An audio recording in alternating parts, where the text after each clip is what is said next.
अपनी जिंदगी हम जीने के लिए नहीं, हम तो मरने के लिए आए हैं। बरेली से आवाज आती है, कर वक्त अजल सर तेरे कदमों में झुका हो, जितनी हो कज़ा एक ही सजदे में अदा हो। ढूंढा ही करें सदरे कयामत के सिपाही, वो किसको मिले जो तेरे दामन में छुपा हो। भाई मौत की तैयारी करो, नौजवानों बदलो अपने आप को।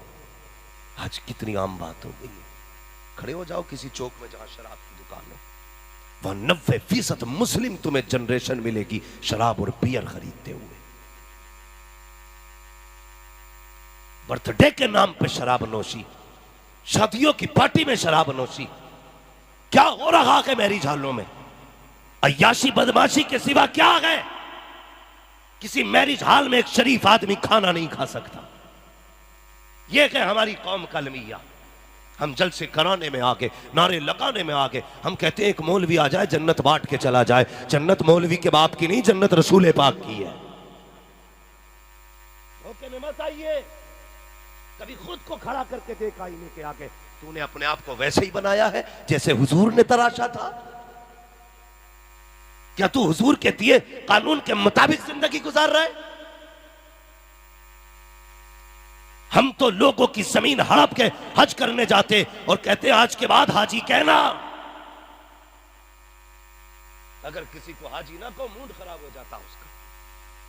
तो मुझे हाजी नहीं कहा, हाज लगाया करो हाज।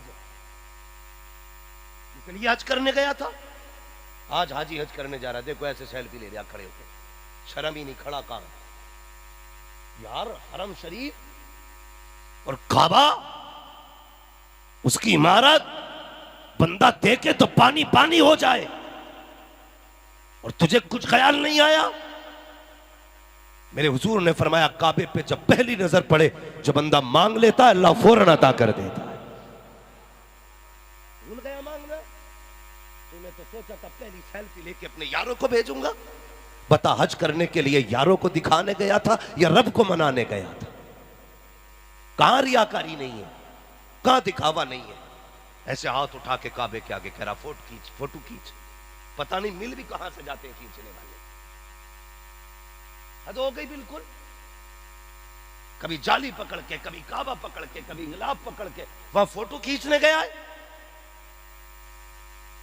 ओ यार, वहां किस्मत अगर ले जाए तो सब कुछ छोड़ जाना। मेरे वालिद भी हज को गए, मेरे दादा भी हज को गए। कहते जब तक हम हरम की हदों में दाखिल नहीं हुए थे बच्चों की याद सता रही थी। कहते हैं जब से हमने हरम की जमीन पे कदम रखा ना तो जमाने ही भूल गए थे।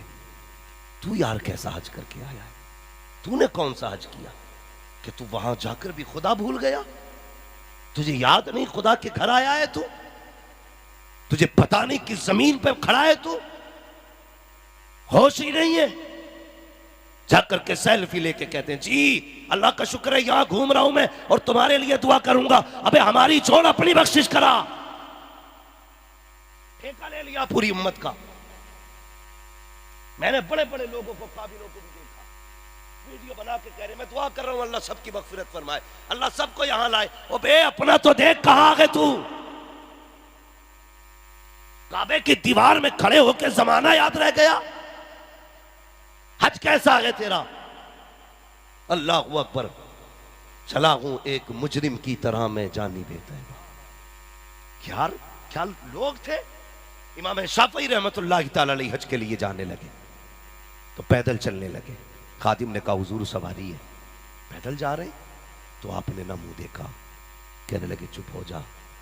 आकाओं की बारगाह में मुजरिम कभी सवार होके नहीं जाया करते हैं।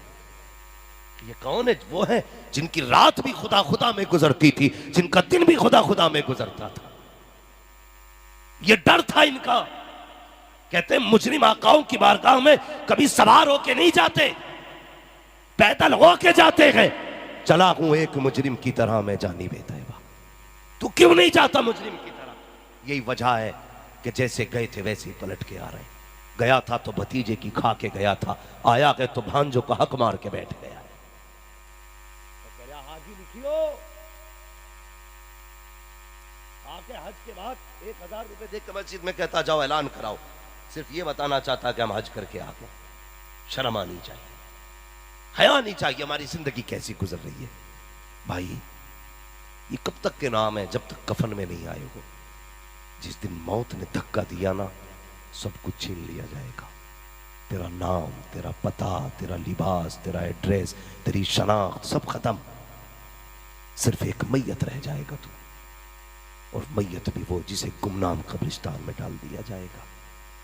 और फिर शायद कोई बरसों बरस तेरी कब्र पे ना आ सके, कोई नहीं आएगा। तुझे हमेशा फिर कयामत तक अपनी कब्र में लेटा रहना है। तैयारी करना।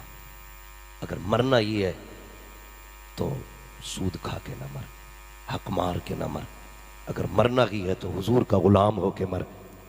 जानते हो, दीमक उन्हीं चीजों को लगती है जो कच्चे होते हैं।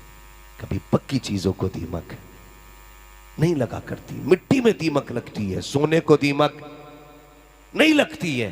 जो हुजूर का हो जाता है फिर वो गलता नहीं है, इसलिए कि जो हुजूर का हो जाता है वो मिट्टी नहीं, फिर वो सोना बन जाया करता है।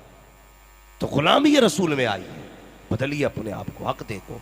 आज बंदा कहता है जी कोई बात नहीं, एक मस्जिद बनवा दूंगा, बख्शिश हो जाएगी, एक मीनार खड़ा करा दूंगा, मार ले जितना मारना है हक लोगों का। अल्लाह माफ करे, जिंदगी ऐसे गुजार के जाओ। मेरे हुजूर है, आखिरी ज़ाकिरी अय्याम हुजूर की जिंदगी के आए। फरमाया बिलाल जी या रसूल अल्लाह, ऐलान कर दे पूरे मदीने में, जिसे हुजूर से मिलना है आज मिल ले। हो सकता है मेरी आज आखिरी मुलाकात हो। यह ऐलान मदीने में हुआ, तुम्हें क्या लगता है लोग खुशी खुशी दौड़े होंगे? चीखें थी, पुकार थी, आह था, दर्द था, तीस थी, कुड़न थी, जलन थी, जुदाई के सदमे थे। क्या कौन सा दुख था जो मदीने की गली में ना था? लोग दौड़ के आ गए, सब कुछ छोड़ दिया यार, सारे ही आ गए। मेरे हुजूर ने फरमाया अबू बकर सारे ही आ गए? जी या रसूल अल्लाह। फिर हुजूर के जुमले सुने। सुनो, जमींदार हो, पठान हो, ठेकेदार हो, प्रधान हो, नेता हो, मंत्री हो, सब बात में हो, खुदा के बंदे पहले हो। सारी बात में हो, खुदा के बंदे पहले हो। फरमाया सारे ही आ गए? कहा जी या रसूल अल्लाह। फिर मेरे हुजूर के जुमले थे जिसका उर्दू में मफहूम ये, आका फरमाते हैं सहाबा मैंने 63 साल तुम्हारे बीच गुजारे। हो सकता है बशरी तकाजे हुए, बशरी तकाजे के मुताबिक अगर मुझसे कोई कमी बेशी हो गई हो तो माफ कर देना। यार नबुव्वत के लहजे के ये जुमले दिल चीर के रख दिए। वो जो उनके इशारों पे जाने देने तैयार थे, चीखें निकल गई। या रसूल अल्लाह कौन सा करम ना किया आपने, हमारे लिए ताइफ में पत्थर आपने खाए, कांटे हमारे लिए आपने खाए, हुजूर कई कई दिन के फाके हमारे लिए किए, और आप हमसे कह रहे हैं कोई कमी बेशी हो गई हो तो माफ कर दिया जाए, आका जाने लुटा देंगे। महबूब ये जुमले ना कहें। मेरे नबी ने फरमाया सहाबा मैं रब से इस हाल में नहीं मिलना चाहता कि किसी का मुझ पर सुई बराबर भी कोई एहसान हो, किसी का मुझ पर सुई बराबर भी हक हो। ये कौन कह रहा है? जिसके सदके में कायनात बनी है, जिसके सदके में जमाना बनाया गया, ये वो कह रहा है मैं इस हाल में भी अपने रब से नहीं मिलना चाहता कि मुझ पर किसी का रत्ती भर कोई कर्जा हो, किसी का कुछ एहसान हो, कमोबेशी हो गई हो तो माफ कर देना। आज ना जिंदगी में तो पहले प्रधान थे, ठेकेदार थे, कोई ताव में नहीं आता था। आज हमारे रिवाज कितने उल्टे। अब्बा दफन हुआ तो बेटा कहता मेरे अब्बा से जो गलती हो गई वो माफ कर देना। गलती बाप करे, कब्र पे बेटा माफी मांग रहा है। तुम्हें क्या लगता है तेरी गलती की माफी तेरा बेटा मांगे तो तू बख्श दिया जाएगा?